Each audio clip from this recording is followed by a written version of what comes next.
ఆయన మీద ఆరోపణలు కోర్టులో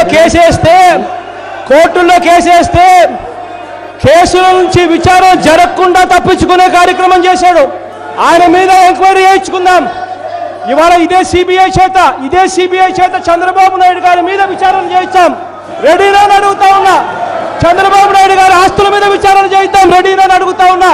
ఇదే రాజధాని భూముల విషయంలో సిబిఐ చేత ఎంక్వైరీ చేయిద్దాం. రెడీనా అని అడుగుతా ఉన్నాను.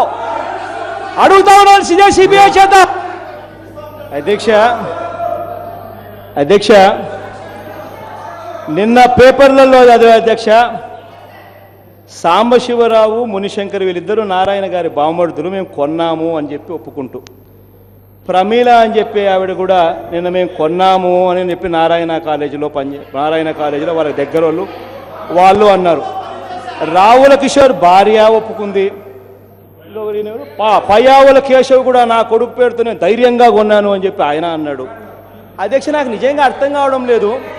నాకు ఒకటి అర్థం కావడం లేదు. ఇదే నేను చంద్రబాబు నాయుడు గారిని ఛాలెంజ్ చేస్తా ఉన్నా. చంద్రబాబు నాయుడు గారి మీద మామూలు కరప్షన్ కాదు అధ్యక్ష. 22 నెలల్లో 2 విషయాలు అధ్యక్ష. ఒకటి, ఈ భూములకు సంబంధించి చంద్రబాబు నాయుడు గారే దోషి. ఇన్సైడర్ ట్రేడింగ్ అనేది పెద్ద క్రైమ్. ఇన్సైడర్ ట్రేడింగ్ కిందికి ఇదంతా వస్తుంది. నీకు బాధ్యత గల ప్లేస్లో నువ్వు ఉండి, ఒక ముఖ్యమంత్రి స్థానంలో మీరుండి, ముఖ్యమంత్రి స్థానంలో ఉన్న వ్యక్తి పలాని చోట క్యాపిటల్ సిటీ వస్తుందని తనకు తెలిసి తనకు సంబంధించిన వాళ్ళతో బినామీలతో భూములు కొనుగోలు చేయించి ఆ తర్వాత క్యాపిటల్ సిటీ అక్కడికి తీసుకొని రావడం ఇన్సైడర్ ట్రేడింగ్ కన్నా దారుణమైన క్రైమ్. దీనికి సిబిఐ చేత ఎంక్వైరీ చేయిద్దాము అని చెప్పి నేను అడుగుతా ఉన్నాను.